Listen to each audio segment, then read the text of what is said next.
In this training video, I would like to help you get familiar with the specific controls that you most likely will have to use as a camera op at one of our outdoor music festivals. I'll also give you an overview of some of the controls that, although you won't need to use them, it will be helpful to know what they do in the event that you accidentally push them or bump them. The main controls are on the left side of the camera. We'll start up by the lens and work our way backwards. At the very front of the camera is the lens hood. This helps to keep sunlight from hitting the lens directly and causing lens flares. As we move backwards, we first encounter the focus ring. When the camera is in manual mode, which it will be, moving this ring causes the focal distance to change. The result will be your image coming into and out of focus. Usually you wouldn't use this as it's much faster to simply push and hold in the one-touch push autofocus.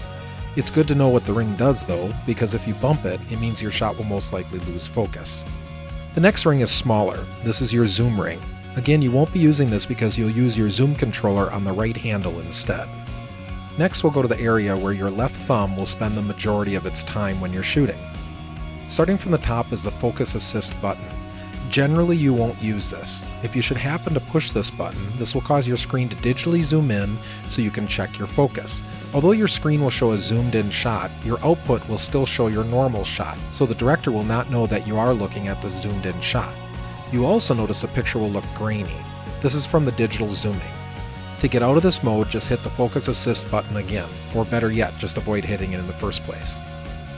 Below the focus assist button is a slider that puts the camera in auto mode or manual mode for focusing.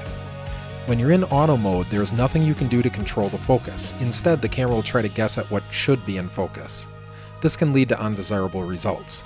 This is why we leave the camera in manual mode. When your camera is in manual mode, the focus ring at the front of the camera and the push auto button below the slider become active. The push auto button is a great way to quickly find your focus, but it's important to know how to use it to get the most out of it. So what exactly happens when you push the push auto button? Well, it temporarily puts the camera into autofocus mode. As long as you hold the button in, it will stay in auto mode. When in auto mode, the camera guesses at what should be in focus. And in many instances, it does a really good job of this and can get a shot in perfect focus faster than you would do manually by using the focus ring. Or it grabs a focus on something different than what you wanted it to grab focus on. It's important to understand that the camera will think that whatever is at the center of its shot is what you must want to focus on.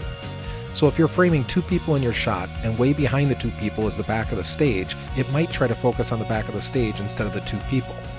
To make sure this doesn't happen, put a single subject in the center of your shot and then hit your push auto button.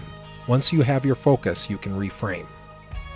You probably have heard us say that you have to zoom all the way in before setting your focus. This is technically not true. You can hit the push auto anytime you want to set focus. However, when you zoom in all the way and then set your focus, you'll stay in focus for that distance whether you zoom in or zoom out.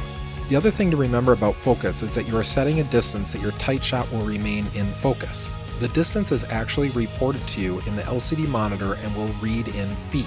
So if it says 10 feet and you know your subject is at least 50 feet away, you'll not be in focus if you were to push in. Typically when I shoot, my thumb will go between the exposure dial and the push auto, depending on what I need to do. I've noticed sometimes that camera operators will let their left hand hang by their side and they'll try to shoot with just their right hand zooming in or zooming out.